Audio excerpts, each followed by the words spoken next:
Why are we here today, this morning?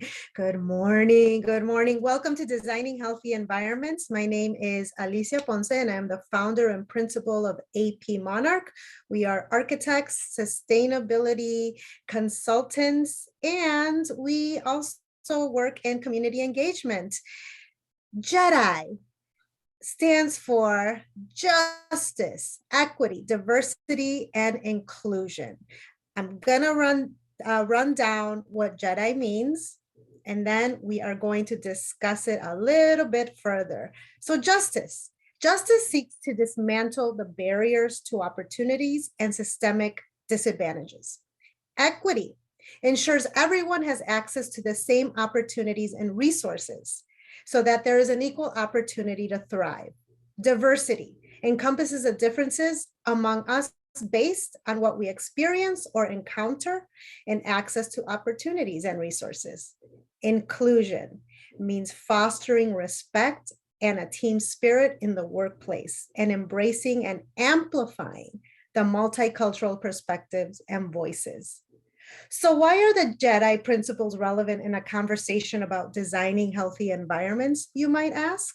Because justice, equity, diversity, and inclusion is not checking a box and then feeling good about checking that box.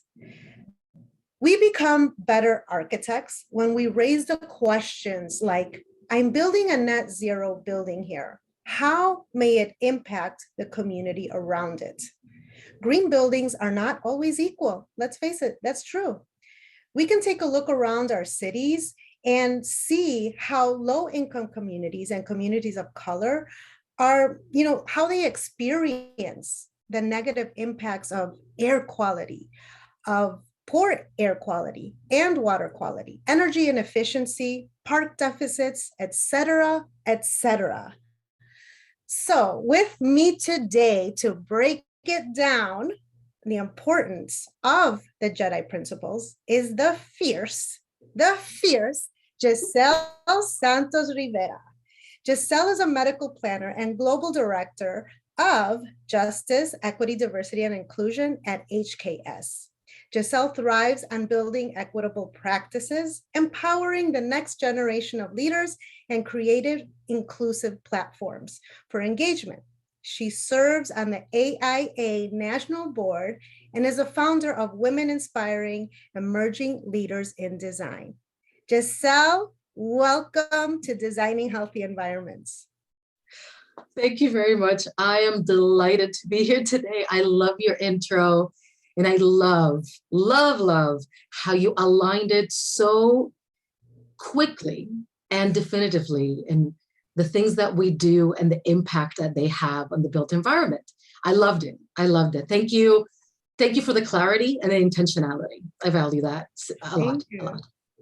Thank you. So we are here to listen to you and your experience. I mean, this is what you have dedicated your life to, I mean, if you can give us a little background of how you started. I mean, you started as a medical planner, or even before that, you started as something else. And now you are in this space. I mean, you are killing it out there, like, just really empowering people, communities, and the profession in JEDI. Well, thank you. I whether I feel that way or not all the time, I will take it. Thank you for that. And I will try to remember that as often as possible, because this work is hard. But I will start a little bit from the beginning.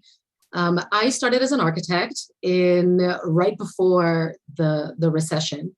And I wanted to do architecture. In my mind, I just wanted to do architecture. I want to do something meaningful.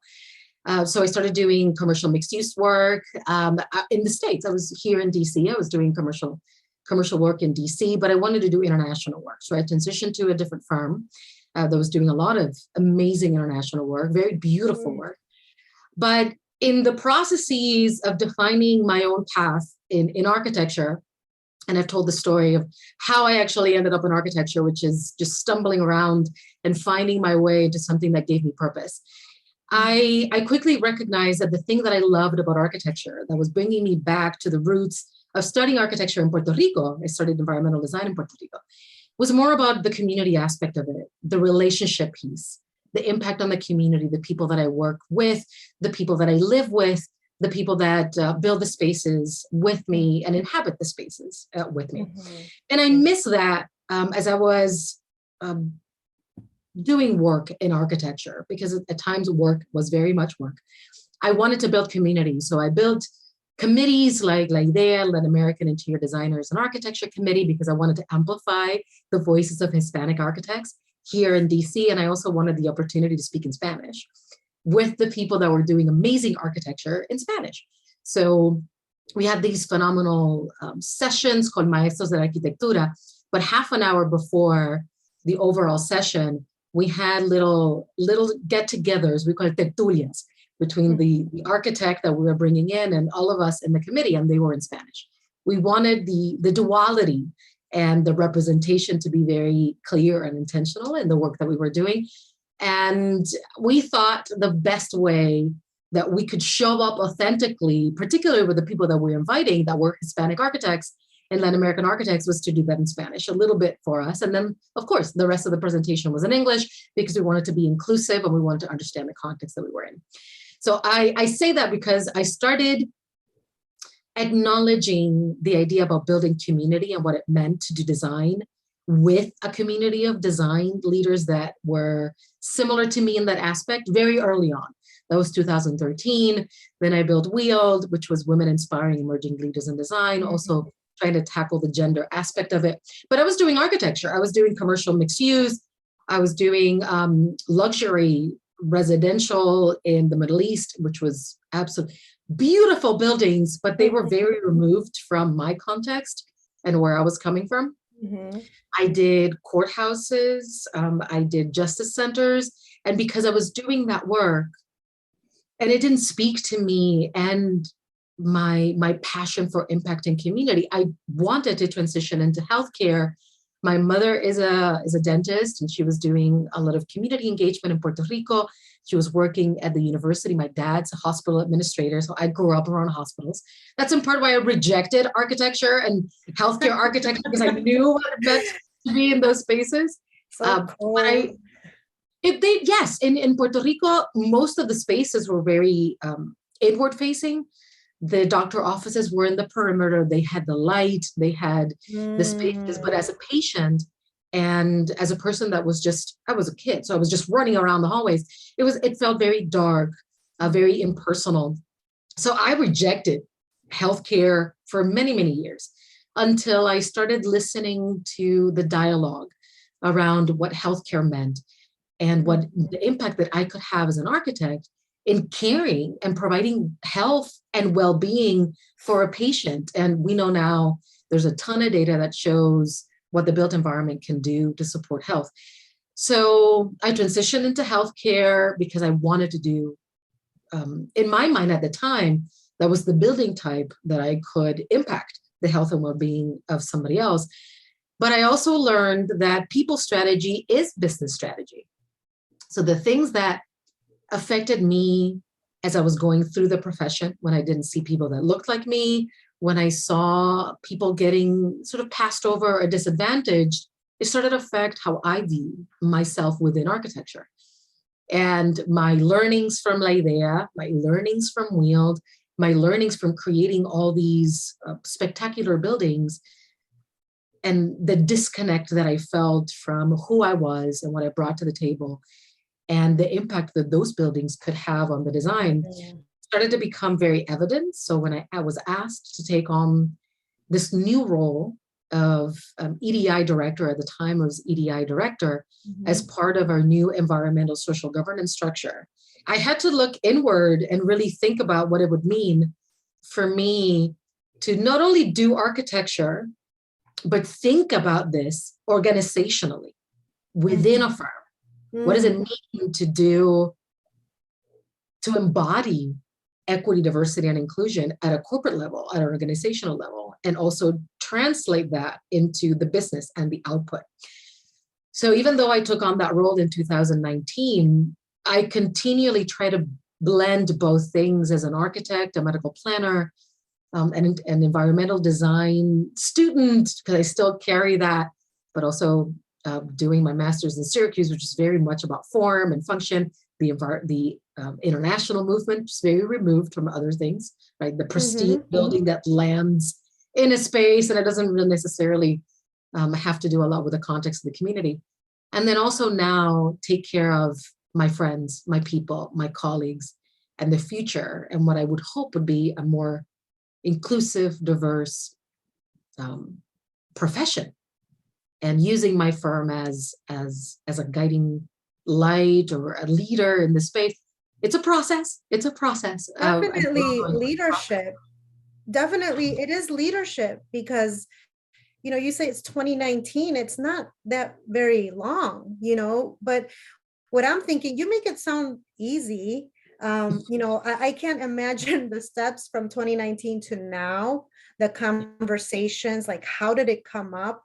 And when we have these conversations, when you mentioned JEDI, inevitably the word uncomfortable comes up, or that feeling of discomfort comes up. It's like, some people say, I don't know how to have this conversation, or I don't, I'm going to hear this again. Can you talk about like some of that discomfort in this JEDI space? Yes, I'm glad you acknowledge that. It's very complex. And I've heard that in the past, that sometimes I make it sound very strategic and very streamlined. And that is always sort of hindsight, right? You look back at it and you can put things in order to and it's not intentional that I want to paint a picture. It is a process, but also you leave out inevitably at times a lot of the challenges. But yes, it's been 2 years. It's been incredibly challenging. I've been doing this formally for 2 years, but you're absolutely right. Even when I speak with other people that have been doing this work for a very long time, I have not heard yet one person say, oh, this is very easy. Yes, I love my work. And I love my work in light of it being very easy. I think we love our work because it's challenging, because it's reflective at times of a lot of the things that we've experienced in the process, and we want to build bridges. But right.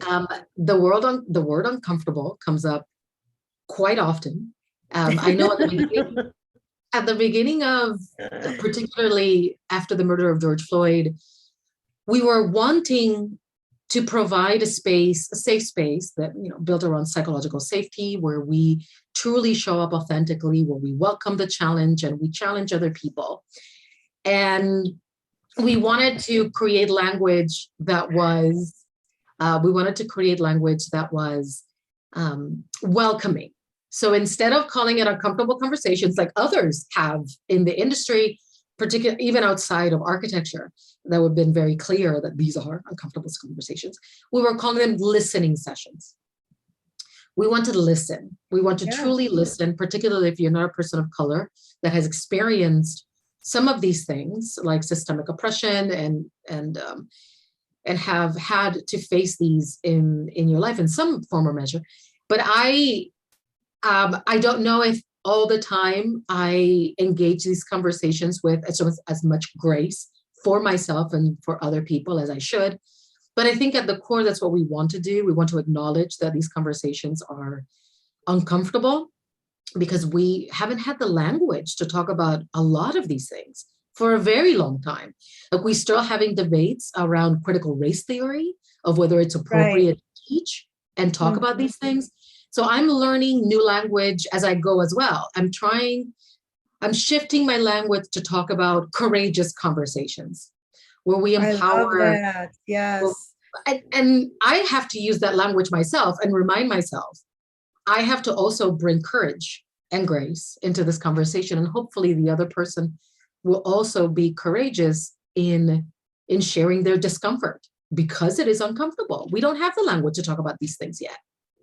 Yeah, I love that, the way you framed it as courageous conversation, and it is coming forward and really being vulnerable on your lived experience, right? And just being accepting of something different other than yourself. And it's just that this space, I think in the long run, if we see the advantage of diversity of opinion, the diversity of experiences, and how that informs the workplace, and then how that informs how we design as architects. So, I mean, we're talking about healthy environments, right? And climate change, and we look at the communities who are experiencing these negative impacts. We have to, sort of pull and see where this is coming from. Why? Who is at the top, like leading, making these decisions? What are they missing? What are their blind spots, right? And so, different is being a part of the conversation. And Absolutely. it is being vulnerable, and it is being very courageous. So so how have you, what would you say are some of the strategies that you use to help other firms to embrace JEDI? It's not just and if you can talk about, it's not just a checkbox, right? Not something you put on social media with just, JEDI principles, but how do you start to see an impact? Because we can put everything on paper, but what is really happening? Well, I think you just mentioned something, and I want to build on that because I think it's very beautiful. We are talking about healthy environments, and we have to talk about two kinds of environments, right? The healthy environment that we create as an output of our profession and what we do, but also the healthy environment that we create within our organizations and within our groups of people and our teams, and they both need to be on par. I truly believe that you can't create a healthy outcome if you don't embody a healthy outcome yourself, if you don't create that healthy environment. So in order to create a healthy environment internally, we do have to consider that this is a process, that this is definitely not a check in the box, that it's a learning process, not only as a person, to create self-awareness and what we bring to the table, our challenges, our weaknesses, and also our opportunities and our strengths, and how those translate into the relationships that we build in our teams, the relationships that we build with our clients, with our communities, and how that translates into the beautiful, amazing, healthy outcome that supports our communities, that acknowledges climate justice, climate impact, belonging, all of these things. So internally, when we define JEDI, even though your definition of all the JEDI terminology is perfect. So translating that to an organizational structure that creates equitable organizational design, when we talk about justice, we acknowledge the fair practices and policies that build the organization from the ground up, right? That all of the things that are set in place to dismantle those barriers. When we talk about equity, we're talking about the framework. That framework and those structures that allow for opportunity, for access to opportunity. And they can mean very different things depending on your organization. When we talk about diversity, we're talking about the baseline and intersectionality. We're talking about showing up with all of the things that make up who we are, all of our identities, acknowledging all of our identities, our race, our gender, our religion, our thought leadership, the location where we were brought up, all of the pieces that make up how we experience our behaviors. It's not only, right, how we behave, but it's the conclusions, the things that we have ingrained in our brains that precede our thoughts.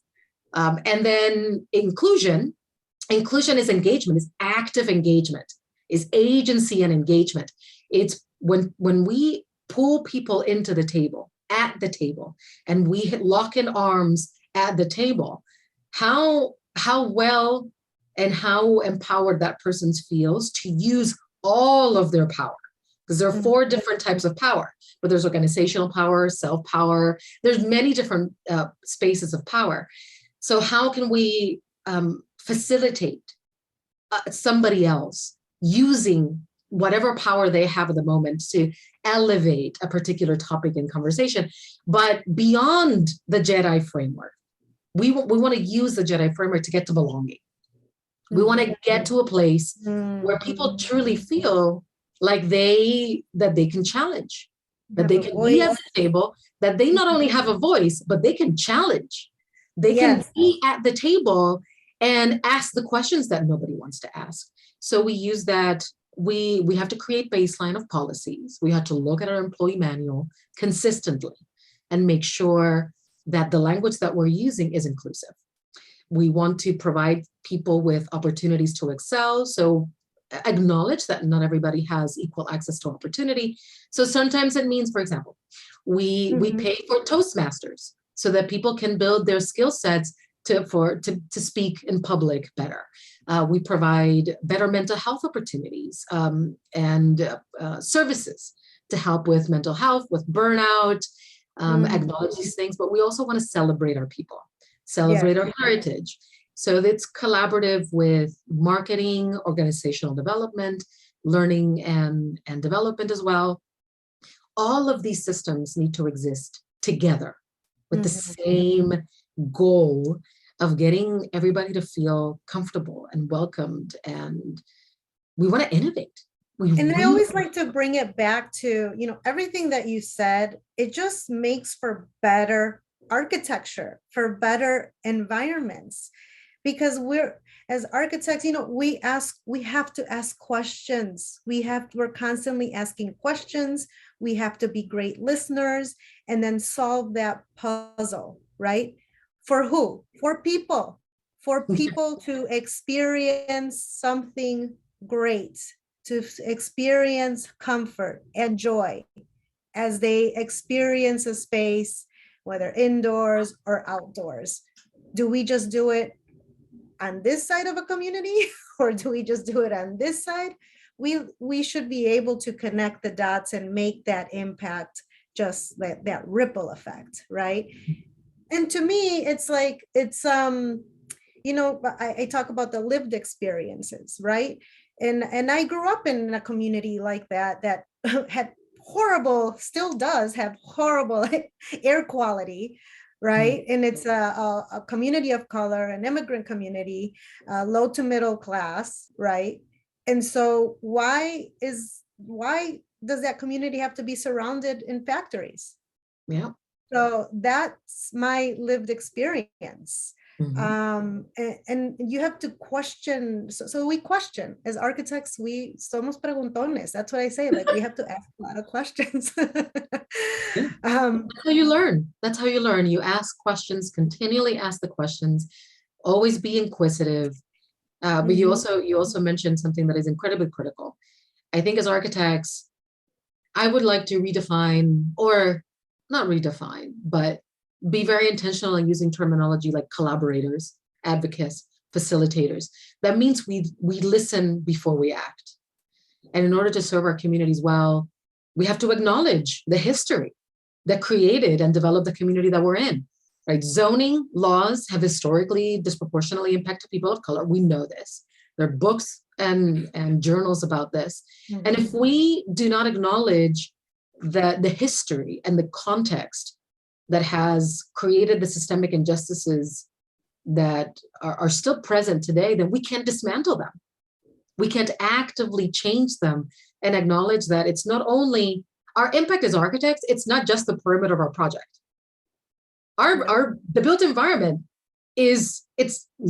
there are buildings that have lasted centuries. We have the potential impact to affect generations to come. So if we stay very myopic and we only acknowledge that our impact is our perimeter, that our impact is 10 years, which I know at times some buildings are designed for that, but the impact has ripples generationally, not only for people, for the context, for cities, for countries. And if we really put that hat on and we think of the power that we could have and the impact that we could have as architects, designers in our communities, that's a huge responsibility. It is. It's daunting, it's huge, but it's also beautiful. It's Beautiful. exciting. It's Yeah. really, really exciting. We have a huge responsibility because again, we're indoors how much, how much of our lifetime, right? It's just we're indoors all the time, whether we're at home or work or in a hospital or in a school. And so these buildings are designed by architects, right? And so, and this, I think that this diversity of thought, of experience, and is essential to arrive at that, this concise, beautiful solution for everyone. So I want to also point out this book here, Latinas in Architecture.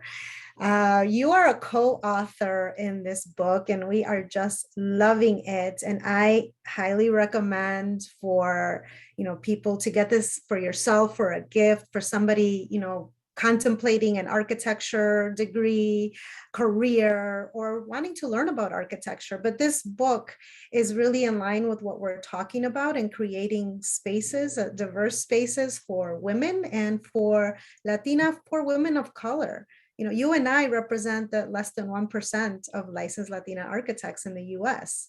And so part of what I like to say is, or to ask, are for people to just take a look around your conference room, your classroom, your office, and see who's there, who's at the table, who's making these decisions, and how can you, make better informed decisions? How can you be innovative and ambitious with what you're doing? And invite us to the table, and just listen to what we're saying, and sit back, let it marinate, and be a part of the conversation, and let's get uncomfortable. Let's get comfortable with getting uncomfortable, right?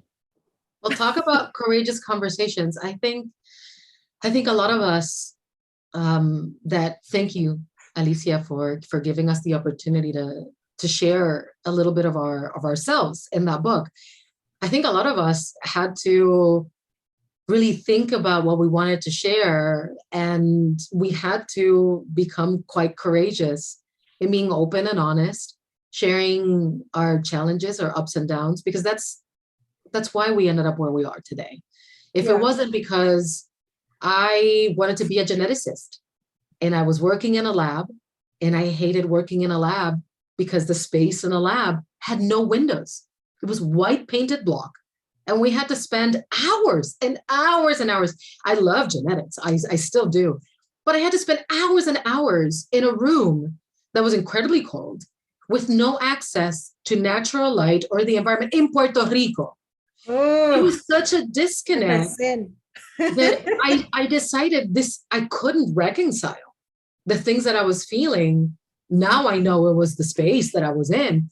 But at the time, I just felt, oh, I don't want to do genetics. I would still have loved to have done genetics, probably if I would have been in a space where I felt comfortable, where I had access to different things, to light, where I could, manage my circadian rhythms with circadian rhythms.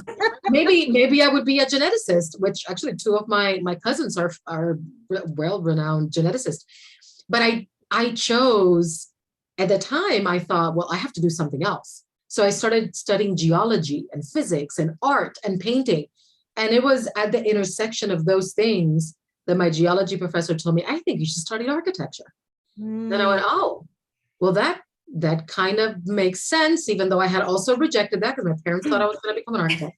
But if it wasn't because of the space that I was in and how I was feeling and not understanding how I was truly feeling and the things that I was impacted by, I wouldn't be where I am. And I share some of that in the book as well, because it was in recognition of all of the things, my lived experiences that led me to where I am, that make me feel like now I have to use my voice to amplify those stories so that hopefully other people will see themselves in our stories and will read that book and look at all of our stories and go, if they can do it, if they're willing to be courageous and share their voice, if they're willing to be courageous and be visible and be out there and challenge, I can do that too, in whichever measure I feel comfortable.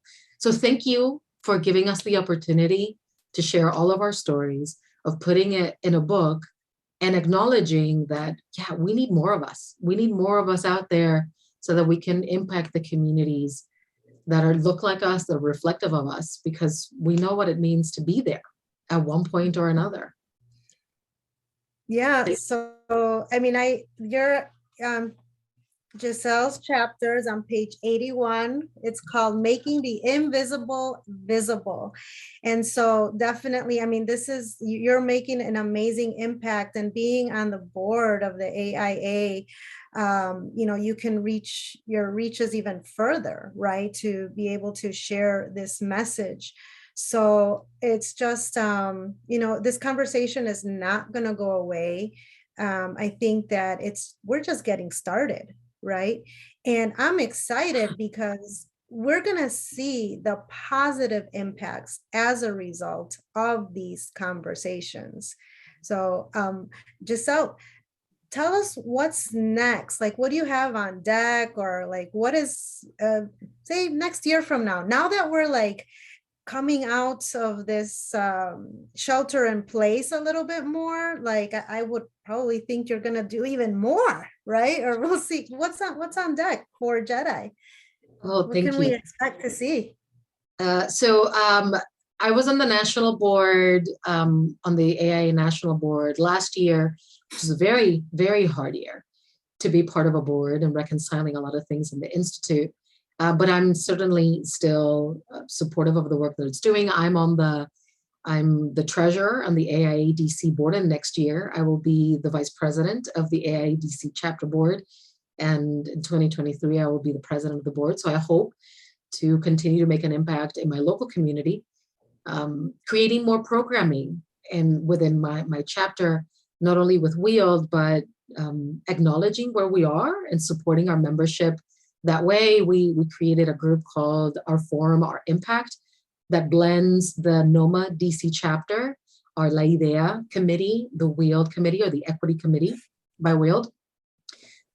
Also pulled in the Asian American Design Union committee, and we collaborate with the Women in Architecture, AIA Northern Virginia chapter, and we try to acknowledge that no conversation is monolithic. And we need all of us at the table in order to, like you said, we have to listen. We have to listen to all the voices at the table and then create programming that is reflective of all of our community. I'm also on the NOMA National Leadership Committee.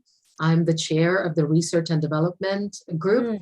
And I'm hoping my biggest goal in that leadership position is to create a framework that enables NOMA to fund research, to understand what the research questions need to be, to create a research agenda, and then partner with organizations and provide them funding through the vision of empowering marginalized and underrepresented communities in the built environment. How can we leverage the NOMA membership to look at the questions that need to be answered that have not been answered yet? Partner with organizations within the built environment that are interested in doing this, and really put our money where their mouth is, and really look at creating position papers that can be used for all communities, for the industry overall, with the thought leadership that is already the bedrock of NOMA. So I hope to continue doing that with my role. Right now, I'm very much focused in the framework that we're creating at HKS. So empowering the JDI Council to really embed it as part of our business.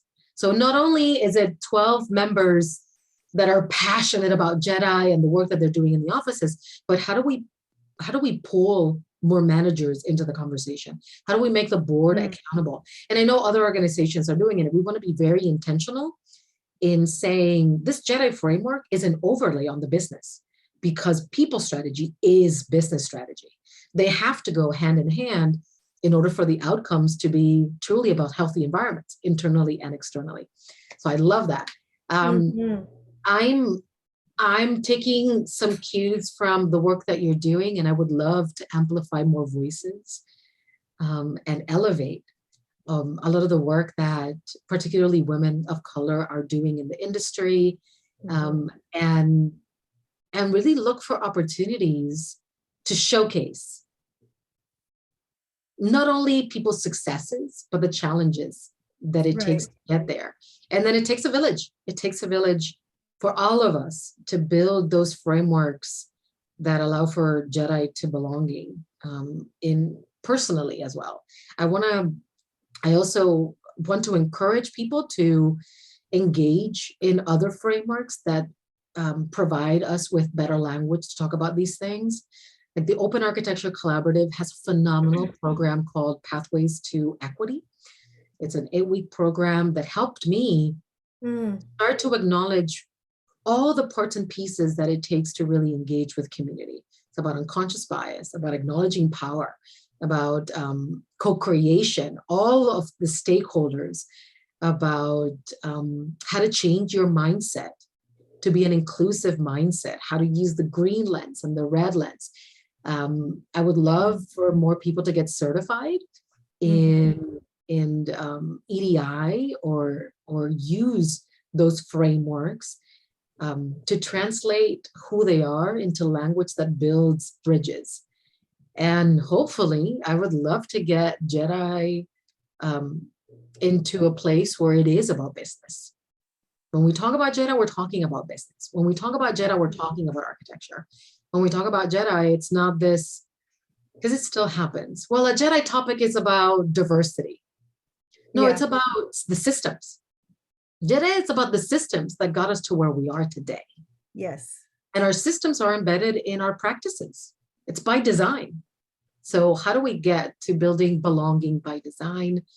And so I'm a hope, my biggest goal and hope is to get more people interested in this conversation, in this language, and people to say, I want to be part of this conversation because it is about who I am. And that spans every color, every age, every gender. It's irrespective of that, because I have to have a seat at the table.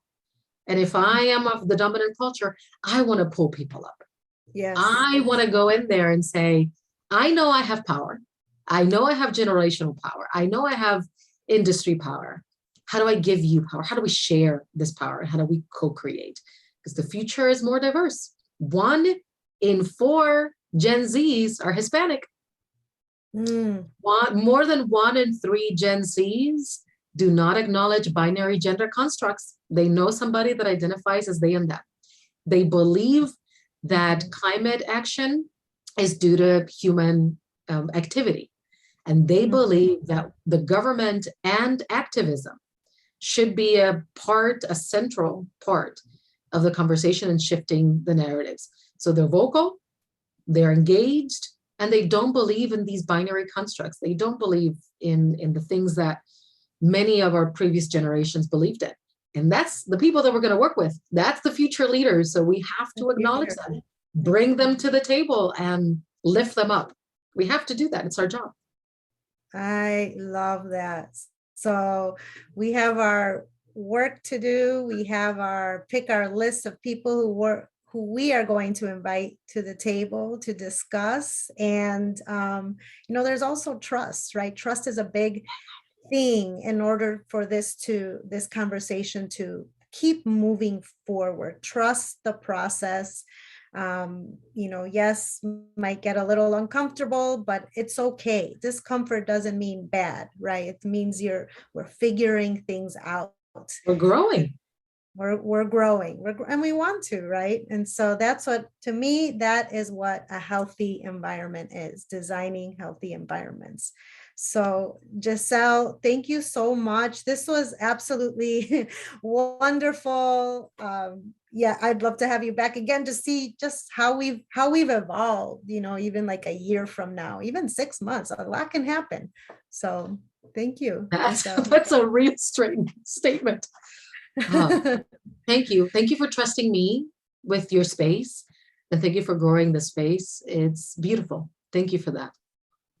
Yes, you're welcome. And Latinas in Architecture, you'll read about 19 multicultural Latina women in the architectural profession. We're all over the spectrum, right? And so you can read about us and learn on a different perspective here. Thank you. Have a wonderful day, healthy day, and signing off, Alicia Ponce with Designing Healthy Environments, founder and principal of AP Monarch. Thank you, everyone. Thank you, Yiselle. Talk to you Thank soon. you.